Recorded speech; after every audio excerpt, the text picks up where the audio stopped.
365 promesas. 365 razones para creer que Dios nunca falla. Las hojas caen, bailan sin control. Mi suspiro rompe el silencio, buscando un rayo de sol. Descubriendo al Dios que cumple lo que dice. Con Wendy Necio Sub.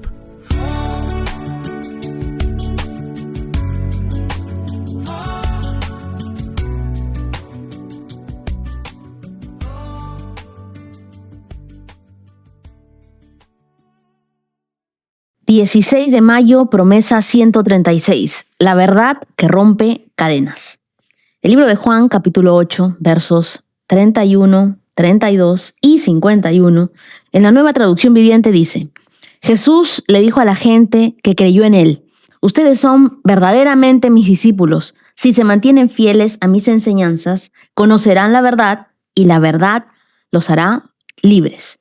El verso 51 dice: les digo la verdad, todo el que obedezca mi enseñanza jamás morirá. Estos mismos versos en la Biblia, el mensaje dice: entonces Jesús se dirigió a los judíos que habían afirmado creer en él. Si se apegan a esto y viven lo que les digo, serán mis discípulos. Entonces experimentarán la verdad por sí mismos y la verdad los hará libres.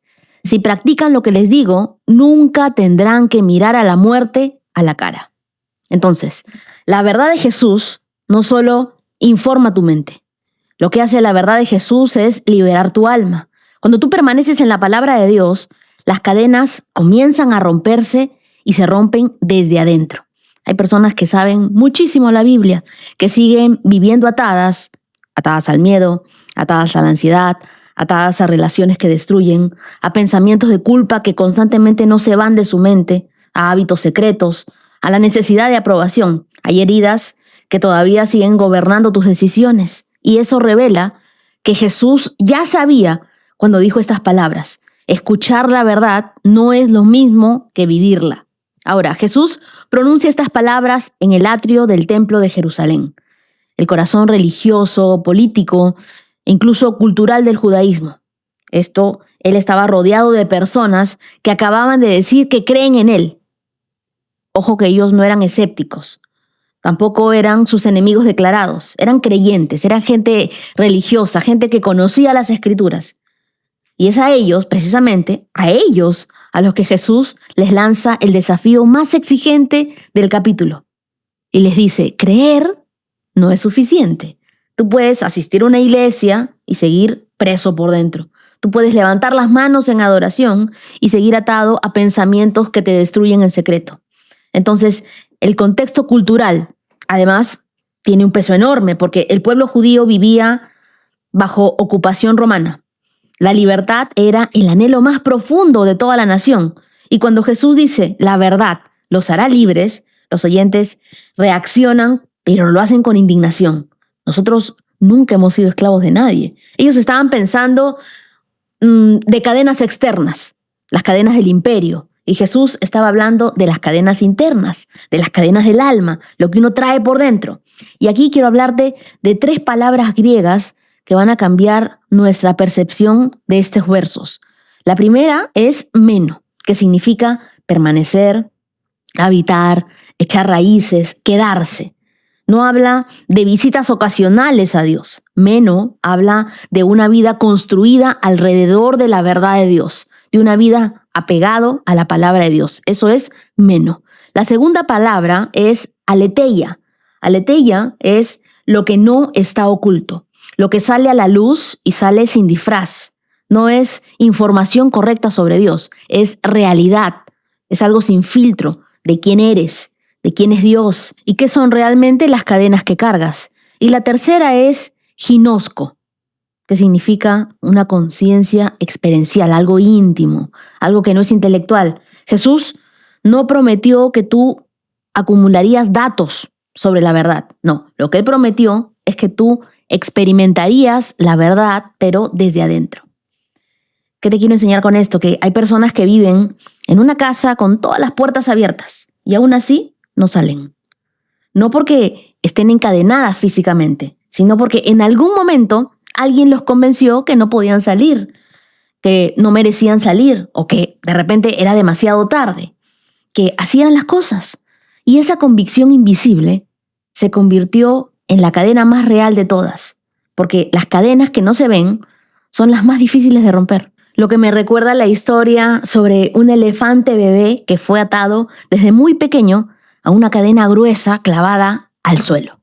Cuando él era pequeño, intentó escapar muchas veces, pero no pudo.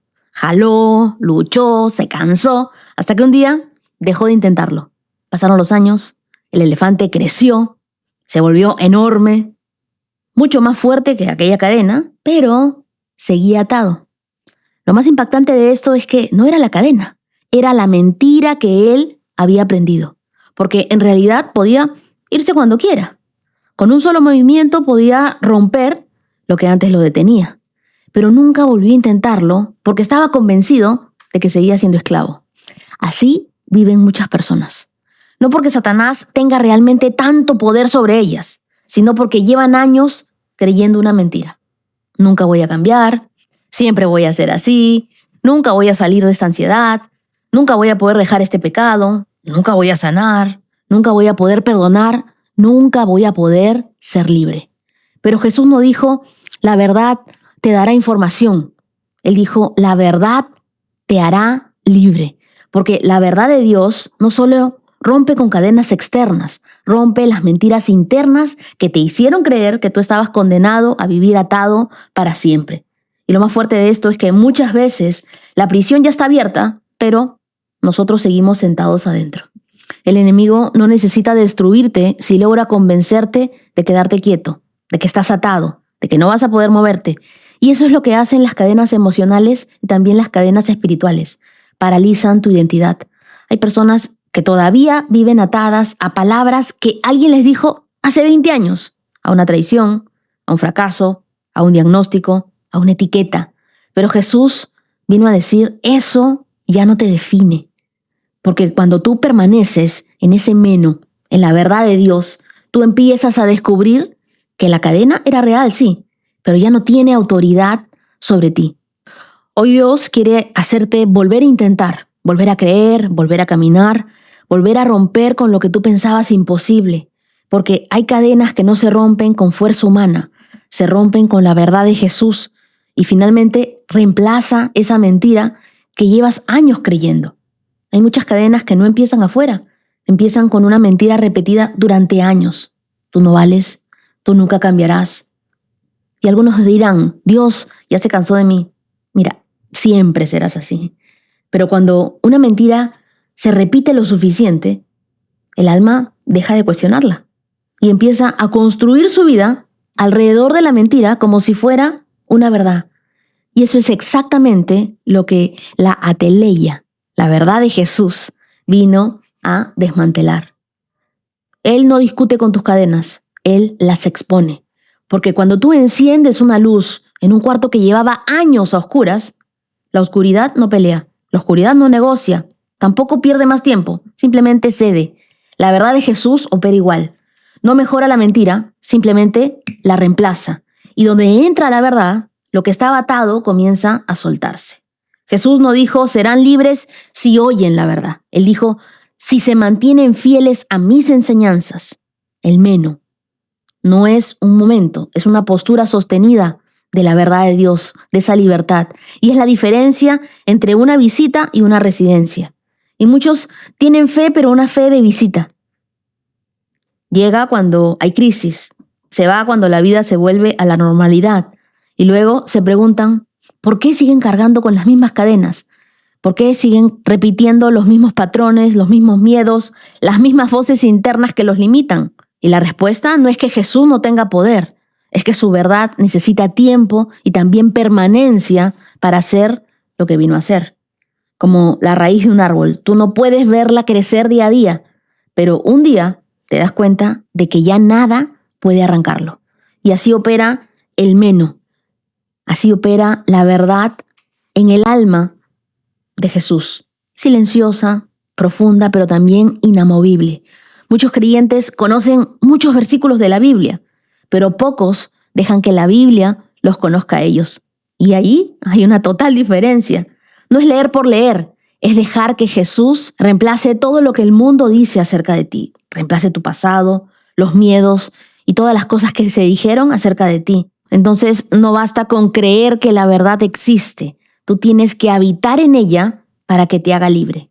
La verdad no es un argumento, la verdad es una persona. Acuérdate que Jesús dijo, yo soy el camino, yo soy la verdad y yo soy la vida. Cuando Jesús dijo, conocerán la verdad, él usaba el verbo ginosco, que habla de ese conocimiento intelectual, de un conocimiento experiencial, de algo relacional, algo íntimo. Él no está prometiendo que tú acumularas información correcta sobre Dios, no. Él está prometiendo que tú lo conocerás a Él. No va a ser un argumento. Líneas más adelante, en este mismo evangelio dice, yo soy el camino, la verdad, la vida. El ateleia, que no es un concepto, es Jesús mismo. Él es la verdad de toda nuestra vida. Lo que esto significa es que la libertad no viene por estudiar más o por entender mejor, viene de tener a Jesús y de quedarte cerca de Él. La verdad bíblica no solo es información que va entrando en tu mente, es una espada que corta todo lo que te ata por dentro. El libro de Hebreos, capítulo 4, verso 12, lo confirma. La palabra de Dios es viva y es poderosa, más cortante que cualquier espada de dos filos, capaz de dividir entre lo que es real y lo que es ilusión en tu propia alma. La verdad de Dios, entonces, no cambia, aunque tus emociones griten lo contrario. ¿Y cuántas veces nuestras emociones se vuelven en una cárcel? Sentimos algo y automáticamente creemos que eso define nuestra realidad. Pero la ateleia de Jesús, la verdad de Jesús, no depende de lo que tú sientas hoy. Existe independientemente de tus emociones. Y esa verdad, cuando tú la habitas, eventualmente reordenará incluso hasta lo que sientes. ¿Qué mentira has creído tanto tiempo que ya la sientes como una verdad? Eso es exactamente lo que la verdad de Jesús vino a desmantelar. La libertad que Jesús da opera de adentro hacia afuera. ¿Qué es lo que nos dice la Biblia? Si practican lo que les digo, nunca tendrán que mirar a la muerte a la cara. Y esta es una de las declaraciones más audaces de todo el Evangelio de Juan. Los oyentes se escandalizaron porque pensaban, está hablándonos de muerte física. Pero Jesús estaba hablando de algo más profundo, de la muerte del alma. Esa muerte silenciosa que ocurre cuando una persona sigue respirando, pero vive desconectada de la fuente de vida. Porque uno puede vivir en una casa muy bonita, pero preso por dentro. Uno puede sonreír y mostrar perfección en redes sociales, pero vive esclavizado con la comparación. Puede verse por fuera muy bien, pero está muriendo emocionalmente en secreto. Y hay personas respirando, pero emocionalmente apagadas. Viven sin esperanza, sin propósito, sin paz. Y Jesús dice, si permaneces en mi verdad, no tendrás que mirar esa muerte a la cara. La libertad que el mundo ofrece es externa. Cambia de trabajo, cambia de ciudad, cambia de contexto, cambia de pareja. Y a veces esas cosas ayudan. Sí, pero las cadenas son internas. El miedo, la vergüenza, la identidad rota, el patrón que se repite de generación en generación. Así que ningún cambio externo los puede tocar, porque solo la verdad que entra desde adentro puede romper lo que está dado desde adentro. Jesús no vino a mejorar tu vida por fuera, Él vino a reconstruirte por dentro. Max Lucado dice, la tumba no es el final de la vida del creyente, es apenas la puerta, porque quien conoce verdaderamente a Jesús deja de vivir esclavo del miedo, incluso del miedo a la muerte. Y eso libera una manera de vivir que ninguna cadena puede contener. La libertad que Jesús da no empieza cuando cambian tus circunstancias, empieza cuando la verdad ocupa el lugar donde vivía una mentira. Y quiero contarte algo. Puede que tú, al igual que yo, creas en Jesús genuinamente, pero sigas cargando de repente con una cadena que no reconocías como tal. Yo durante mucho tiempo cargué con una cadena de aprobación. Necesitaba que los demás confirmaran lo que yo era, lo que yo hacía, lo que yo valía. Y lo más curioso de esa necesidad de aprobación era que convivía perfectamente con mi fe. Yo iba a la iglesia, oraba, leía la Biblia, pero la cadena seguía intacta. Hasta que fue en un momento de quietud, de oración con Dios, que algo se iluminó en mí.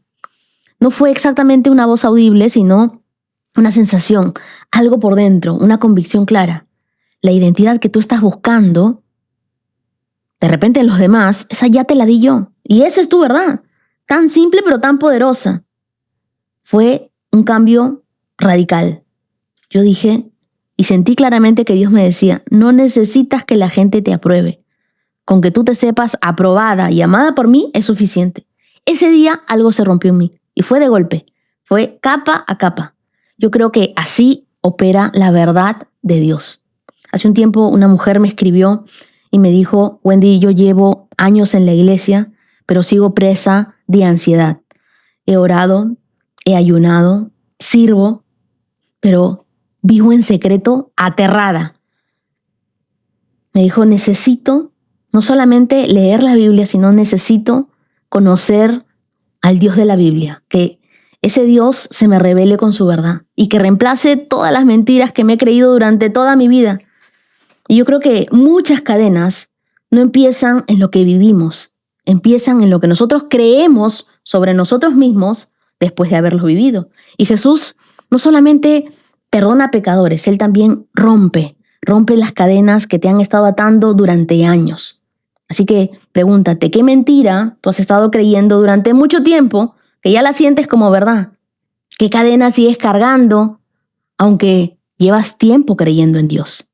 Y haz esas 3 cosas. Identifica esa mentira con nombre propio, escríbela, nómbrala, ponle encima una verdad, algo que te haya dicho Dios en estas promesas y practica esa verdad de la palabra de Dios. No visites la palabra, sino vive en ella. Quédate un tiempo leyendo la Biblia y que la Biblia hable esa verdad a tu vida. Ahora sí, te pido que me acompañes en una oración. Señor Jesús, gracias. Gracias porque tú no viniste a que nosotros permanezcamos atados, encadenados o atemorizados, sino todo lo contrario. Tú viniste a traernos libertad, a traernos verdad, a soltar las cadenas que nos ataban, a liberarnos por completo. Corta toda mentira del enemigo, aléjanos de toda aquella cosa que nos haya hecho retroceder, que no nos deje avanzar en todo aquello que tú tienes para nosotros. Hoy reconocemos que hay cadenas que seguimos cargando, aunque llevamos mucho tiempo creyendo en ti. Mentiras que nosotros hemos repetido en nuestra mente por años y que en un momento hasta nos las hemos creído. Señor, tú en la cruz te llevaste toda cadena, cortaste con toda maldición y el castigo de nuestra paz fue sobre ti. Hoy no solo queremos escuchar tu verdad, sino que tu verdad sea revelada a nuestras vidas. Jesús, tú eres nuestra única verdad y en tu verdad nos haces libre. Queremos habitar en tu palabra. Enséñanos esa verdad de tu palabra, a permanecer en ella. Arranca toda mentira que contradiga lo que tú dices de nosotros. Yo te pido que donde hubo miedo, ahora exista verdad. Donde hubo vergüenza, tú traigas libertad. Donde hubo muerte interior, tú soples vida nuevamente. Hoy caminamos libres, no porque tengamos todo resuelto, sino porque tú eres nuestra verdad. Y caminando en tu verdad, nosotros vivimos libres. Gracias, Jesús, por todo lo que haces en nuestra vida. Oramos en tu nombre. Amén. Las lecturas que nos acompañan en este día las encontramos en 1 Samuel, capítulo 18, verso 5, hasta el capítulo 19, verso 24. Juan, capítulo 8, versos del 31 al 59. El Salmo 112, versos del 1 al 10. Y Proverbios, capítulo 15, versos del 12 al 14. Ahora sí, te pido que tomes tu Biblia, tu lapicero, tu cuaderno, le pidas al Espíritu Santo que te hable. Ponte tus lentes de la fe, que comenzamos en 3, 2, 1. Adelante. 1 Samuel, capítulo 18, verso 5. Todo lo que Saúl le pedía a David que hiciera, él lo hacía con éxito. Como resultado, Saúl lo hizo comandante sobre los hombres de guerra, un nombramiento que fue bien recibido tanto por el pueblo como por los oficiales de Saúl. Cuando el ejército de Israel regresaba triunfante después de que David mató al filisteo, mujeres de todas las ciudades de Israel salieron para recibir al rey Saúl. Cantaron y danzaron de alegría con panderetas y con címbalos. Este era su canto: Saúl mató a sus 1000 y David sus 10,000. Esto hizo que Saúl se enojara mucho. ¿Qué es esto?, dijo. ¿Le dan crédito a David por 10,000 y a mí solamente por 1000? Solo falta que lo hagan su rey. Desde ese momento, Saúl miró con recelo a David. Al día siguiente, un espíritu atormentador de parte de Dios abrumó a Saúl y comenzó a desvariar como un loco por su casa. David tocaba el arpa tal como lo hacía cada día, pero Saúl tenía una lanza en la mano y de repente se la arrojó a David, tratando de clavarlo en la pared. Pero David lo esquivó 2 veces. Después, Saúl tenía miedo de David porque el Señor estaba con David, pero se había apartado de él. Finalmente, lo echó de su presencia y nombró comandante sobre 1000 hombres, y David dirigía fielmente a las tropas en batalla. David siguió teniendo éxito en todo lo que hacía porque el Señor estaba con él. Marca ese verso 14. David siguió teniendo éxito en todo lo que hacía porque el Señor estaba con él. Cuando Saúl reconoció esto, le tuvo aún más miedo. Pero todos en Israel y en Judá amaban a David porque tenía tanto éxito al dirigir a las tropas en batalla. Cierto día, Saúl le dijo a David: estoy listo para darte a mi hija mayor, Merab, por esposa. Pero antes deberás demostrar que eres un guerrero de verdad al pelear las batallas del Señor. Pero Saúl pensó: voy a enviar a David contra los filisteos y dejar que ellos lo maten en vez de hacerlo yo mismo. ¿Quién soy yo y quién es mi familia en Israel para que yo sea el yerno del rey?, exclamó David. La familia de mi padre no es nadie. Así que cuando llegó el momento para que Saúl le diera a su hija Merab en matrimonio a David, Saúl se la dio a Adriel, un hombre de Mehola. Mientras tanto, Mical, la otra hija de Saúl, se había enamorado de David, y cuando Saúl se enteró, se puso contento. Me da otra oportunidad para que los filisteos lo maten, se dijo Saúl a sí mismo. Pero a David le dijo: hoy tienes una segunda oportunidad para llegar a ser mi yerno. Después, Saúl instruyó a sus siervos para que le dijeran a David: el rey te aprecia mucho, al igual que a nosotros. ¿Por qué no aceptas lo que el rey te ofrece y te conviertes en su yerno? Cuando los hombres de Saúl le dijeron estas cosas a David, él respondió: ¿cómo puede un hombre pobre y de familia humilde reunir la dote por la hija de un rey? Cuando los hombres de Saúl le informaron al rey, él les dijo: díganle a David que lo único que quiero por dote son los prepucios de 100 filisteos. Vengarme de mis enemigos es todo lo que realmente quiero. Pero lo que Saúl tenía en mente era que mataran a David en la pelea. David estuvo encantado de aceptar la oferta. Antes de que se cumpliera la fecha límite, él y sus hombres salieron y mataron a 200 filisteos. Así que David cumplió con el requisito del rey entregándole los prepucios de ellos. Entonces Saúl le entregó a su hija Mical por esposa. Cuando Saúl se dio cuenta de que el Señor estaba con David y cuánto su hija Mical lo amaba, le tuvo aún más miedo y quedó como enemigo de David por el resto de su vida. Cada vez que los comandantes filisteos atacaban, David tenía más éxito en contra de ellos que todos los demás oficiales de Saúl.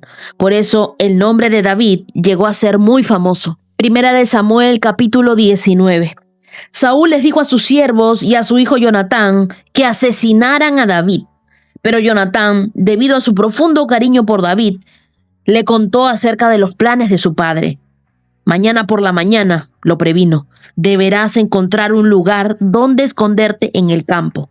Yo le pediré a mi padre que vaya allí conmigo y le hablaré de ti. Luego te informaré todo lo que pueda averiguar. A la mañana siguiente, Jonatán habló con su padre acerca de David, diciéndole muchas cosas buenas de él. El rey no debe pecar contra su siervo David, le dijo Jonatán. Él nunca ha hecho nada para dañarte. Siempre te ha ayudado en todo lo que ha podido. ¿Te has olvidado de aquella vez que arriesgó su vida para matar al gigante filisteo y de cómo el Señor le dio como resultado una gran victoria a Israel? Ciertamente estabas muy contento en aquel entonces. ¿Por qué habrías de matar a un hombre inocente como David? No hay ningún motivo en absoluto. Así que Saúl le escuchó a Jonatán y juró: tan cierto como que el Señor vive, David no será muerto. Después, Jonatán llamó a David y le contó lo que había sucedido. Luego lo llevó ante Saúl y David sirvió en la corte igual que antes. Entonces la guerra se desató nuevamente y David dirigió a sus tropas contra los filisteos. Los atacó con tanta furia que todos huyeron. Pero cierto día, cuando Saúl estaba sentado en su casa con una lanza en la mano, de repente el espíritu atormentador de parte del Señor vino sobre él como antes, mientras David tocaba el arpa. Saúl le arrojó su lanza, pero David le esquivó y dejando la lanza clavada en la pared, huyó y escapó en medio de la noche. Entonces Saúl mandó tropas para que vigilaran la casa de David. Se les dio la orden de que mataran a David cuando saliera a la mañana siguiente, pero Mical, la esposa de David, le advirtió: si no te escapas esta noche, te matarán por la mañana. Así que ella lo ayudó a salir por la ventana y él huyó y escapó. Luego ella tomó un ídolo y lo puso en la cama de su esposo, lo cubrió con mantas y le puso un cojín de pelo de cabra sobre la cabeza. Cuando las tropas llegaron para arrestar a David, ella les dijo que estaba enfermo y que no podía levantarse de la cama. Pero Saúl envió a las tropas de nuevo para prender a David y les ordenó: tráiganmelo con cama y todo para que lo mate. Pero cuando llegaron para llevarse a David, descubrieron que lo que estaba en la cama era solo un ídolo, con un cojín de pelo de cabra en la cabeza. ¿Por qué me traicionaste así y dejaste escapar a mi enemigo?, le reprochó Saúl a Mical. Tuve que hacerlo, contestó ella. Me amenazó con matarme si no lo ayudaba. Así que David escapó y se fue a Ramá para ver a Samuel y le contó todo lo que Saúl le había hecho. Entonces Samuel llevó a David a vivir con él en Naiot. Cuando Saúl se enteró de que David estaba en Naiot de Ramá, envió tropas para capturarlo, pero cuando llegaron y vieron que Samuel dirigía a un grupo de profetas y que estaban profetizando, el Espíritu de Dios vino sobre los hombres de Saúl y ellos también comenzaron a profetizar. Cuando Saúl se enteró de lo que había pasado, envió a otras tropas, pero ellos también profetizaron. Lo mismo sucedió por tercera vez. Finalmente, Saúl mismo fue a Ramá y llegó al gran pozo de Secú. ¿Dónde está Samuel y David?, preguntó. Están en Naiot de Ramá, le informó alguien. Pero camino a Naiot de Ramá, el Espíritu de Dios vino incluso sobre Saúl, y él también comenzó a profetizar por todo el camino hasta Naiot. Se quitó la ropa a tirones y quedó desnudo, acostado sobre el suelo todo el día y toda la noche, profetizando en presencia de Samuel. La gente que lo vio exclamó: ¿qué? ¿Hasta Saúl es profeta? En nuestra lectura encontramos un verso clave, el verso 9, que dice: desde ese momento Saúl miró con recelo a David. Hay un momento cuando tu victoria desata envidia. Es en ese momento donde tú y yo debemos permanecer fieles. La victoria no siempre te hace popular. A veces te vuelve el blanco de envidias, el blanco de calumnias, el blanco de cosas malas en la gente. David no solo venció a Goliat, también ganó el corazón del pueblo. Por eso las mujeres cantaban. Pero eso, esa honra, esa alegría, esa celebración que él recibió, encendió el corazón enfermo del rey Saúl. Aquí empieza la tensión de la relación. La envidia de los que te rodean no siempre nace de tu arrogancia, muchas veces nace de tu favor. Saúl no podía soportar que el cántico dijera: Saúl mató a miles y David a 10,000, porque ya estaban comparando el liderazgo de David con el liderazgo de Saúl. No era una guerra entre espadas, era una guerra entre corazones. Un corazón herido, acuérdate, el corazón menospreciado de Saúl, el corazón que ni siquiera cuando él estaba coronado como rey, la gente le llevó regalos. Y nosotros leímos en días pasados que eso él lo guardó en su corazón. Se sentía mal que la gente no lo celebre. Y ahora, después de que regresaban de una gran victoria, la gente cantaba: Saúl mató a miles y David a 10,000. El corazón de David era un corazón que tenía una obediencia firme en Dios. Por eso la Biblia nos dice que David tenía el corazón conforme a la voluntad de Dios. Una señal de que tú estás caminando en tu llamado es que muchas veces vas a ver oposición. Y la oposición no siempre viene de tus enemigos, sino de quienes te deberían aplaudir. Así que no vivas para evitar la envidia. Vive para agradar a Dios. El favor de Dios, las bendiciones de Dios, y que Dios esté contigo, y que por ende tú tengas éxito en todo, eso de todas maneras va a molestar a la gente.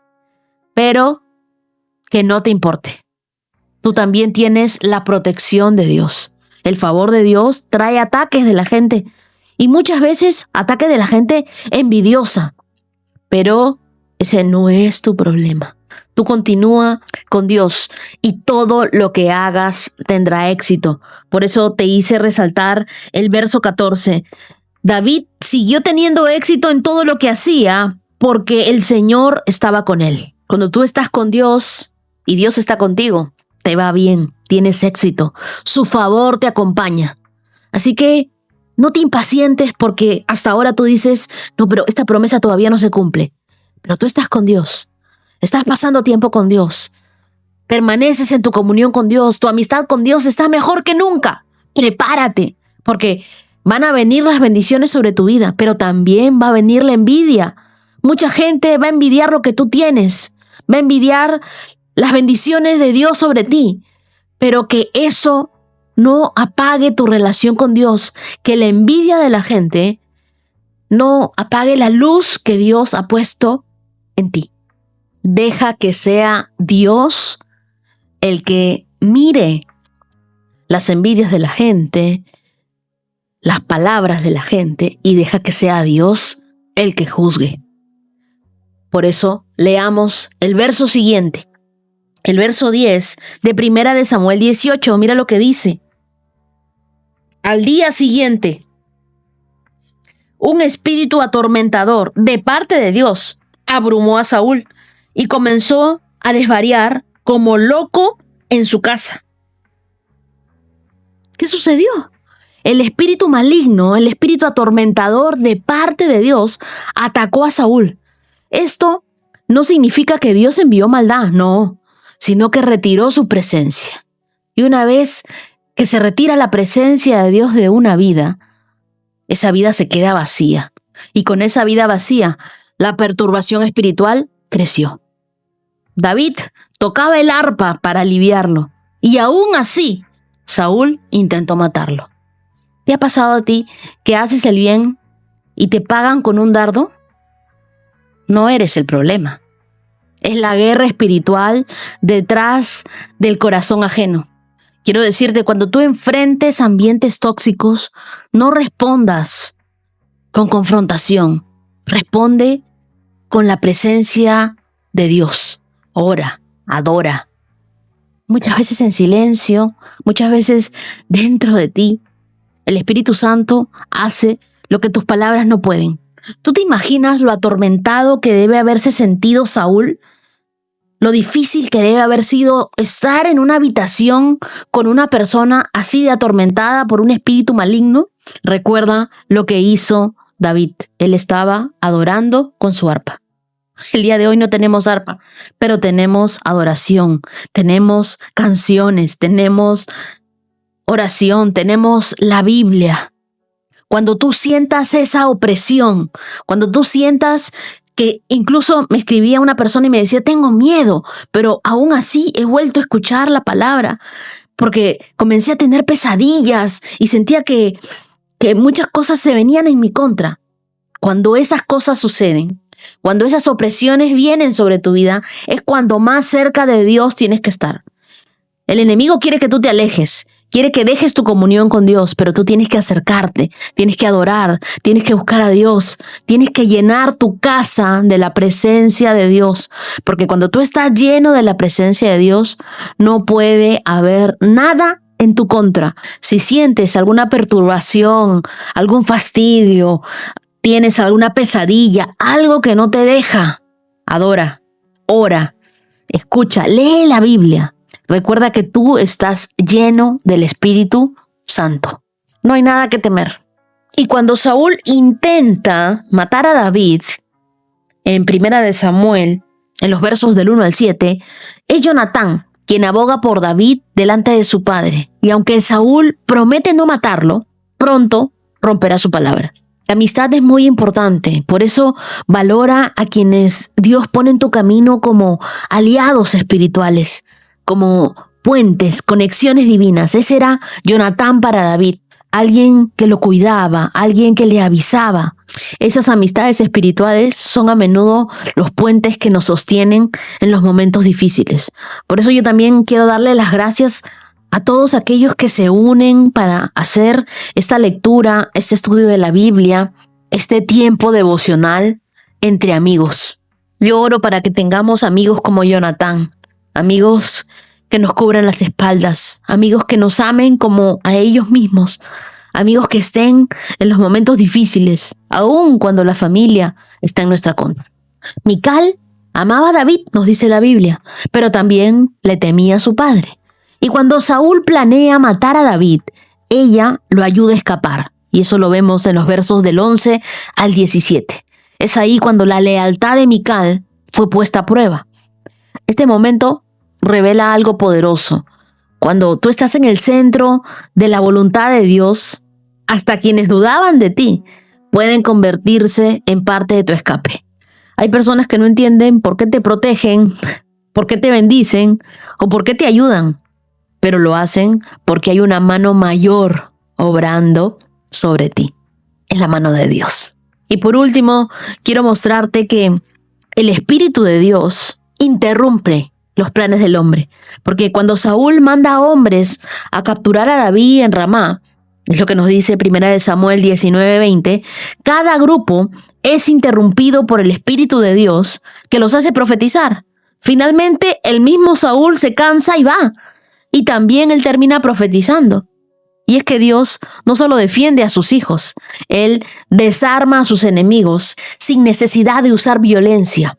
La misma boca que quiso maldecirte terminará declarando lo que Dios quiere. Y te voy a pedir que hagas una oración y que le pidas a Dios que te revele quiénes son tus Jonatanes y quiénes son tus Saúles. No todos los que te rodean quieren tu bien.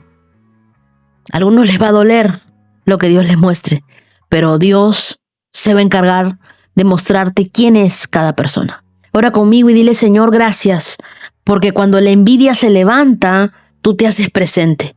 Ayúdame a responder con humildad cuando otros no entienden tu favor en mi vida.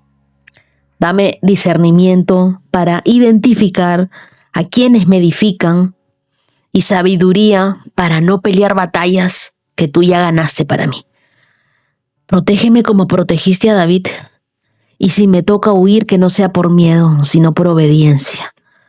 Hoy, Señor, te pido que me reveles quiénes son mis Jonatanes y quiénes son mis Saúles. Aleja a todo Saúl de mi vida, Dios. Que tu favor no sea parte de mí. Gracias, Espíritu Santo. Oro en el nombre de Jesús. Amén. Ahora leamos Juan capítulo 8, desde el verso 31.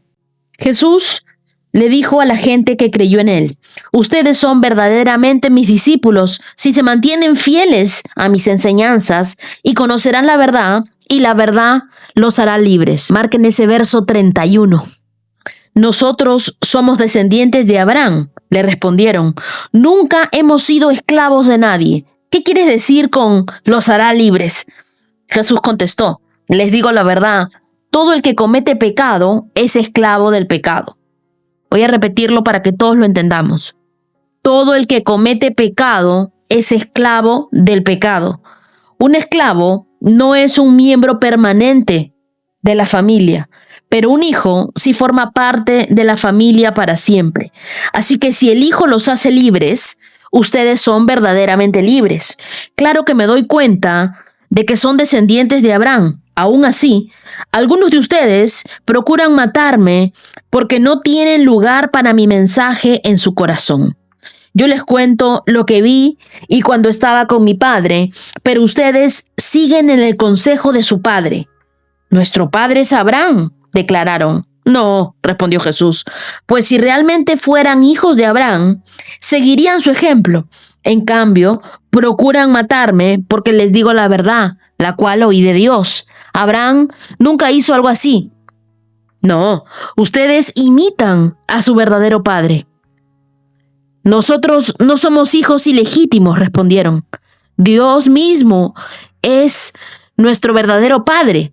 Y Jesús les dijo: si Dios fuera su padre, ustedes me amarían, porque he venido a ustedes de parte de Dios. No estoy aquí por mi propia cuenta, sino que Él me envió. ¿Por qué no pueden entender lo que les digo? Es porque ni siquiera toleran el oírme, pues ustedes son hijos de su padre el diablo, y les encanta hacer las cosas malvadas que él hace.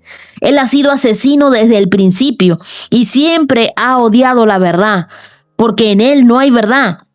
Cuando miente, actúa de acuerdo con su naturaleza, porque es mentiroso y el padre de la mentira. Por eso, es natural que no me crean cuando les digo la verdad. ¿Quién de ustedes puede con toda sinceridad acusarme de pecado? Y si les digo la verdad, ¿por qué entonces no me creen? Los que pertenecen a Dios escuchan con gusto las palabras de Dios, pero ustedes no las escuchan porque no pertenecen a Dios. Samaritano endemoniado, replicó la gente. ¿No veníamos diciendo que estás poseído por un demonio? No, dijo Jesús, no tengo ningún demonio, pues yo honro a mi Padre. En cambio, ustedes me deshonran a mí. Y aunque no tengo ninguna intención de glorificarme a mí mismo, Dios va a glorificarme y es Él el verdadero juez. Les digo la verdad, todo el que obedezca mi enseñanza jamás morirá. Ahora estamos convencidos de que estás poseído por un demonio, dijo la gente. Hasta Abraham y los profetas murieron, pero tú dices que el que obedezca mi enseñanza nunca morirá. ¿Acaso eres más importante que nuestro padre Abraham? Él murió igual que los profetas. ¿Tú quién te crees que eres? Y Jesús contestó: si yo buscara mi propia gloria, esa gloria no tendría ningún valor, pero es mi Padre quien me glorificará. Ustedes dicen, Él es nuestro Dios, pero ni siquiera lo conocen. Yo sí lo conozco. Si dijera lo contrario, sería tan mentiroso como ustedes, pero lo conozco y lo obedezco. Abraham, el padre de ustedes, se alegró mientras esperaba con ansias mi venida. La vio y se llenó de alegría. Entonces la gente le dijo: ni siquiera tienes 50 años. ¿Cómo puedes decir que has visto a Abraham? Jesús contestó: les digo la verdad, aún antes de que Abraham naciera, yo soy. En ese momento tomaron piedras para arrojárselas, pero Jesús desapareció de la vista de ellos y salió del templo. Te hice marcar el verso 32, conocerán la verdad y la verdad los hará libres. Y es que la verdad no solo se aprende, la verdad se obedece. No basta con creer en Jesús, hay que permanecer en la palabra de Dios. El pasaje comienza con una frase que ha sido muchas veces malinterpretada. Jesús les dijo a los que creyeron en él: ustedes son verdaderamente mis discípulos si se mantienen fieles a mis enseñanzas. En griego, ese permanecer implica habitar y ser morada. Jesús no hablaba de una fe momentánea, de algo emocional, sino de una rendición constante a su verdad. Muchos creen, pero pocos permanecen. La verdadera libertad no está en conocer versículos sueltos e ir armando charlitas, sino en vivir una vida sometida a la palabra de Dios, pero día a día, no solamente los días que vas a la iglesia, todos los días de tu vida. Y aquí Jesús es claro, Él confronta la falsa seguridad espiritual. Los judíos le responden que ellos no necesitan libertad, porque son descendientes de Abraham. Es decir, nosotros ya tenemos herencia espiritual. ¿Por qué nos hablas de libertad? ¿Quién eres tú?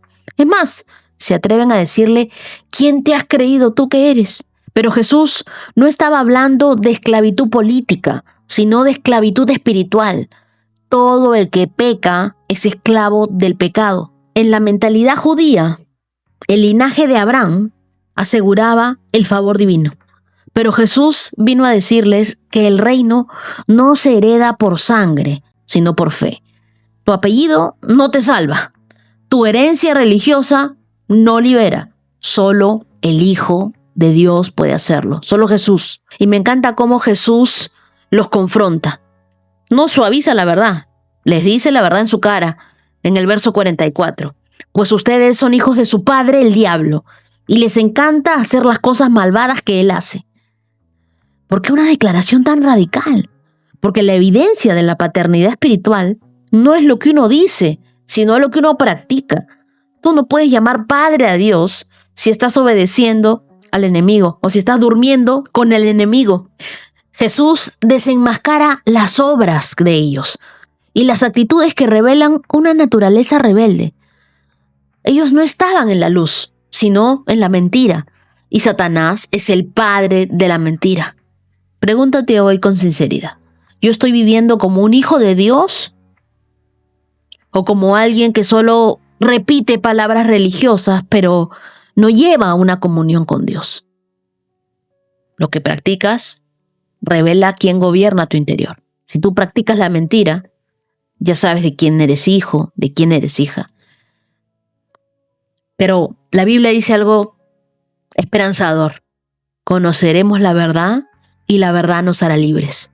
Por eso es que nosotros estamos viviendo de una manera distinta acerca de Dios, porque vamos conociendo la verdad, vamos aprendiendo qué es lo que quiere Dios de nosotros, vamos sabiendo a través de la Biblia. Esto es. Hay muchas cosas que yo he venido leyendo y digo: Dios, ¿cómo no la vi antes? Esta parte no la había entendido. Gracias. Conoceremos la verdad y en su verdad seremos libres. Y el verso 58 es el momento cumbre de la conversación, cuando Jesús les dice: les digo la verdad, aún antes de que Abraham naciera, yo soy. Y aquí Jesús no solo está hablando de su preexistencia, está declarándose Dios, usando el mismo nombre con el que Dios se reveló a Moisés en Éxodo 3:14. Por eso ellos toman piedras y entienden que Él está diciendo que Él es eterno y que también es divino. Jesús no vino solo a mostrarnos a Dios. Él vino a decirnos: yo soy Dios. Jesús no solo es un maestro, no solo es un profeta, no solo es un buen líder. Él es el gran yo soy. Y quien lo rechaza a Él, rechaza al mismo Dios. Una fe verdadera no consiste en admirar a Jesús, sino en rendirse ante Él como Señor, en verlo como Dios. Tú no puedes quedarte en: me gusta lo que enseña, es un buen maestro. Tú debes pasar a: me someto a lo que Él es. Él es mi Dios, Él es mi dueño, Él es mi Señor, Él es mi amado, Él es mi Salvador, Él es todo para mí. Nadie nunca ha muerto por nosotros. El único que lo ha hecho es Jesús. La verdadera libertad no viene de declarar versículos, de escuchar charlas, de ver a predicadores en televisión, sino de vivir en obediencia continua a la palabra de Dios. Leamos el Salmo 112. Alabado sea el Señor. Qué felices son los que temen al Señor y se deleitan en obedecer sus mandatos. Sus hijos tendrán éxito en todas partes. Yo quiero que marques ese versículo. Toda una generación de justos será bendecida. Ellos mismos serán ricos y sus buenas acciones durarán para siempre. La luz brilla en la oscuridad para los justos. Son generosos, compasivos y rectos. Les va bien a los que prestan dinero con generosidad y manejan sus negocios equitativamente. A estas personas no las vencerá el mal. A los rectos se les recordará por mucho tiempo. Ellos no tienen miedo de malas noticias. Confían plenamente en que el Señor los cuidará. Tienen confianza y viven sin temor. Y pueden enfrentar triunfantes a sus enemigos. Marca ese verso 7 y 8. Comparten con libertad y dan con generosidad a los necesitados. Sus buenas acciones serán recordadas para siempre. Ellos tendrán influencia y recibirán honor. Los perversos los verán y se pondrán furiosos. Rechinarán los dientes de enojo. Se escabullirán avergonzados con sus esperanzas frustradas. Este Salmo 112 son las bendiciones del justo. Cómo se ve una vida transformada por el temor a Dios. Así comienza el verso 1. El temor del Señor produce verdadera plenitud. Dice, qué felices son los que temen al Señor y se deleitan en obedecer sus mandatos. Temer al Señor, ya les expliqué que no es tenerle miedo, sino honrarlo profundamente, ponerlo en primer lugar y rendirle nuestra voluntad. Temer a Dios no es alejarse de Él por miedo, es acercarse con mayor respeto, con mayor rendición, que tú ames lo que Dios ama y aborrezcas o detestes lo que Dios detesta. Las personas más felices no son las que hacen lo que quieren, sino las que hacen lo que Dios quiere y descubren que su voluntad es la mejor. Yo quiero que los padres comiencen a leer este salmo para sus hijos, porque encierra muchas verdades y muchas declaraciones proféticas de cómo vas a ver tú a tu familia. De repente, el día de hoy tú no ves a tus hijos con los ojos de ese salmo, pero una vez que tú lo ores, tú vas a ver cómo Dios comienza a responder. El verso 2 dice, sus hijos tendrán éxito en todas partes. Toda una generación de justos será bendecida. El justo no solo experimenta bendición personal, sino deja un legado generacional. Este pasaje no es una fórmula de prosperidad ni mucho menos, sino es una promesa. Tu vida con Dios no termina contigo. Es la raíz de un árbol que alimentará a muchos. Ora por tu descendencia y hazlo con visión. Lo que tú siembras hoy en obediencia se verá en la vida de quienes vienen después. Versos 7 y 8. Ellos no tienen miedo de malas noticias. Confían plenamente en que el Señor los cuidará. Y este verso va para todas las personas que el día de hoy van a recibir un resultado médico. No tengas temor de malas noticias. Para aquellos que van a recibir un dictamen en el juzgado, están temiendo, tienen temor en sus vidas, ¿saldré a favor o no? No tendrás temor de malas noticias. ¿Por qué? Porque confías plenamente en que el Señor te cuidará. Este es uno de los versos más poderosos del Salmo. Nuestra fe no ignora las malas noticias, pero se niega a permitir que las malas noticias gobiernen tu corazón. Decide hoy vivir informado, sí, pero no intimidado. Que tu reacción no venga del miedo, de lo que el mundo dice, sino de lo que Dios te ha prometido. Dile a tu corazón, estate plenamente confiado en que Dios nos va a ayudar, nos va a cuidar, nos va a proteger. No tendré temor de malas noticias.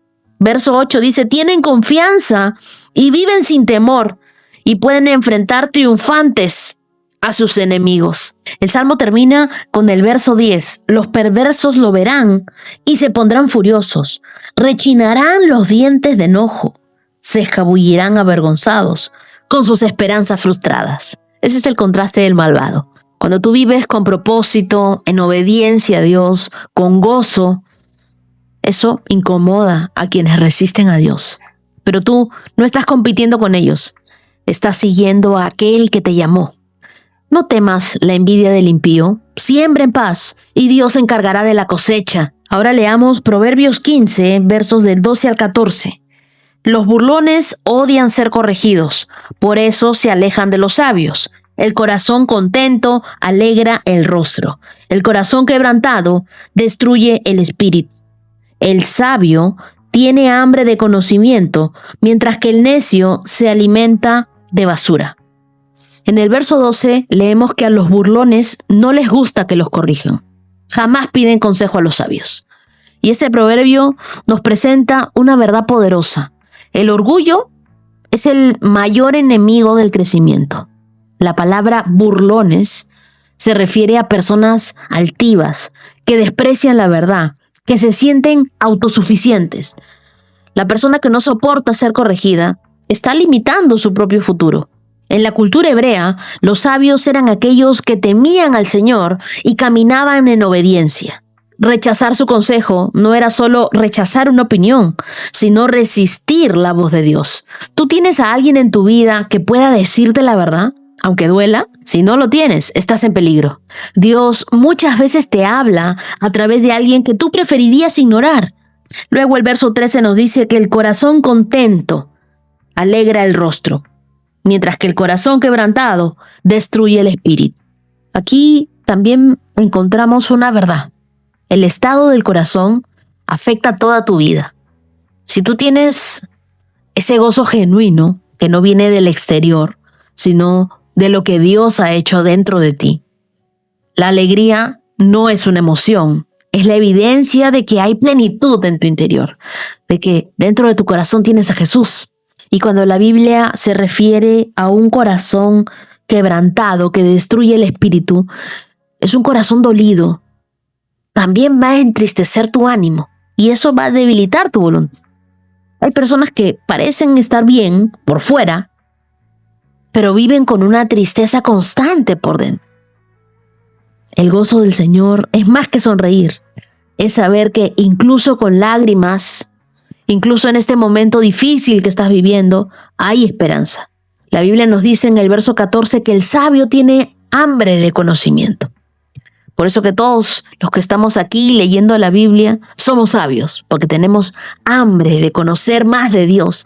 Queremos saber qué es lo que Él nos dice cada día. La sabiduría es como un banquete, pero muchos prefieren migajas. Por eso dice la segunda parte del verso que el necio se alimenta de basura. Te voy a dar 3 consejos antes de terminar. Evalúa tu actitud ante la corrección. ¿Te incomoda o la tomas con humildad? Segundo, protege tu corazón. Identifica si estás aún cargando con heridas y ora para que Dios te sane interiormente. Y 3, filtra tu alimentación espiritual. ¿Qué estás escuchando? ¿Qué estás viendo? ¿De qué te estás alimentando? Llena tu corazón con la verdad, no con el ruido que te da el mundo. En este verso 14 encontramos un gran contraste. Hambre de conocimiento, hambre de la palabra de Dios, o hambre del necio que se alimenta de basura. Yo prefiero alimentarme de la palabra de Dios. Filtra muy bien de qué te estás alimentando. Y así llegamos a nuestros 136K. Y ahora te invito a escuchar a Pilar Ortiz, una colombiana viviendo en Estados Unidos. Hola, mi Wendy linda. Espero que te encuentres muy bien. Me llamo Pilar, soy de Colombia y vivo en Estados Unidos ya hace 7 años. Hoy te quiero contar mi testimonio. Bueno, yo siempre he creído en Dios. pero solamente como que oraba en la noche. No sé por qué nunca pensé en buscar más allá. Hubo un momento en mi vida aquí en Estados Unidos que yo sentía que como que todo estaba bien, todo estaba normal, tranquilo. No era lo que yo me proyectaba, pero estaba bien. Un momento a otro yo me olvidé de Dios, dejé de orar y lo vi mucho, mucho más adelante. En ese momento yo ni caí en cuenta. Y de un momento después de los meses me quedé sin nada, ya no tenía trabajo, la relación que tenía en ese momento ya no estaba pasando por un momento de frustración con mi proceso acá, no era el trabajo que yo quería porque no era lo que yo había estudiado en Colombia, no estaba pudiendo encontrar un trabajo aquí de eso, que es en pastelería. Y bueno, pasaron el tiempo y conocí a una persona y esa persona llegó a hablarme de Dios. Él llegó a volver a recordarme lo maravilloso que es y me acuerdo mucho que él me decía que a veces Dios lo lleva a uno al desierto para que busque de él. Pero yo estaba muy enojada con Dios porque, no sé, tenía mal genio de todas las cosas malas que me estaban pasando. Y yo no creía, yo estaba muy enojada con él.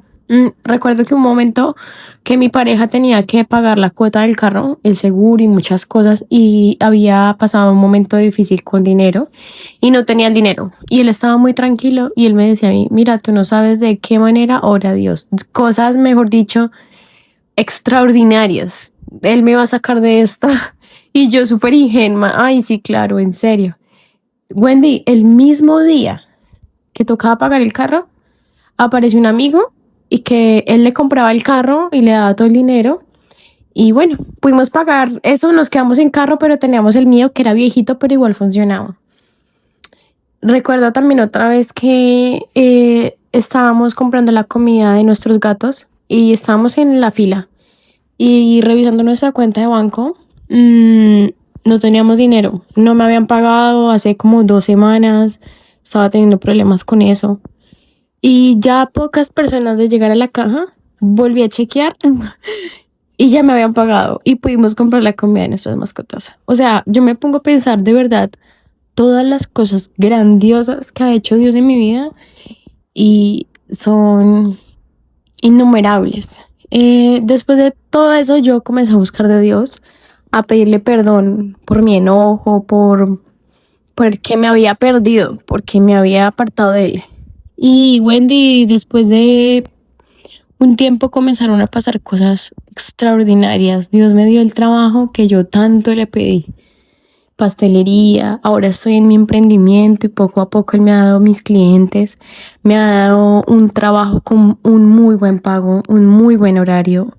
Dios nos ha dado una casa hermosa, Wendy, que nosotros nunca imaginamos poder comprar, poder tener, o sea, de verdad que es algo extraordinario. Dios nos dio un carro y Dios nos ha dado mucha prosperidad para poder cubrir todas esas cosas. De verdad que hemos sido muy afortunados y también con mi proceso yo voy de la mano de Dios. O sea, todo el mundo que escucha cómo ha sido mi proceso, de verdad ha ido así todo tranquilo. Recuerdo una vez que yo estaba muy estresada y yo dije, Dios, te entrego mi carga, te entrego mi estrés y se me fue. O sea, sentí un alivio y de allá para acá ha ido así, en línea recta. Todo ha salido perfecto, todo muy tranquilo. Y bueno, quería dar mi testimonio y decirle a las personas, Dios está siempre para nosotros, aunque nosotros nos alejemos de Él. Y que Dios es un Dios de amor, un Dios proveedor y que todos los planes que Él tiene para nosotros son buenos y no malos. Entonces confiemos y de verdad ustedes no saben de qué manera extraordinaria Él los va a sacar de todos los problemas que ustedes tengan. Solamente confíen en Dios y es todo. Qué hermoso testimonio, Pilar. Hay personas que descubren a Dios en la abundancia y otras que lo descubren cuando todo se rompe, cuando sienten que ya no tienen fuerzas. Y muchas veces es justamente en ese desierto donde aprendemos que Dios nunca dejó de sostenernos. Me impactó mucho que tú decías que antes todo te parecía normal, pero poco a poco te habías dado cuenta de que te alejaste de Dios sin darte cuenta. A veces no nos apartamos de golpe, simplemente dejamos de hablar con Dios, dejamos de buscarlo y el corazón como que comienza a vaciarse silenciosamente. Pero qué hermoso es que aún en medio de tu enojo, mira, Dios nunca se molesta con nosotros. Él es bueno, Él es perdonador, Él nos escucha, sus misericordias son nuevas cada mañana. Y es poderoso escuchar cómo Dios comenzó a mostrarte con detalles que Él estaba presente en tu vida. El dinero llegando justo a tiempo cuando tenías que pagar, ese trabajo que soñabas, la provisión para tus gatitos, la casa, el proceso migratorio en paz, todo. Yo creo que Dios siempre actúa así y es una de sus formas de sorprendernos. Te quiero regalar Proverbios capítulo 10, verso 22, que dice: la bendición del Señor trae riquezas y Él no añade tristeza con ellas. Yo creo que eso es exactamente lo que Dios está haciendo contigo. No solo darte cosas, sino darte paz mientras tú las recibes, porque hay bendiciones que llegan con ansiedad, pero las que vienen de Dios son bendiciones que traen descanso, que traen paz al corazón, que es algo inconfundible que solamente lo puede hacer Dios. Así que Pilar, sigue caminando tomada de la mano de Dios, que lo más hermoso de tu testimonio, yo creo que no es la casa, no es el carro, no es la provisión, es que tú volviste a encontrar a tu Padre Dios en medio del proceso. Y cuando una persona vuelve a Dios y lo hace de verdad, todo cambia. Y ahora quiero agradecer a los corazones generosos íntimos de esta hermosa comunidad. Muchas gracias a Valerie Mejía. Muchas gracias a María Espinosa. Gracias a Angie Lorena Manyoma. Muchas gracias, querida Mariel Paulina Araujo. Dios te bendiga, Sara Ailín Aparicio, Tania Martínez, Eric Daniel Zúñiga. Gracias a Williams. Muchas gracias a mi querida coach Alessandra. Gracias a Daniel Terán, a Claudia Blair y a Verónica González. Y a ustedes, queridos, quiero regalarles Isaías capítulo 52, verso 12, que dice: Dios ha venido a salvarme, confiaré en Él y no tendré temor. El Señor Dios es mi fuerza y mi canción, Él me ha dado la victoria.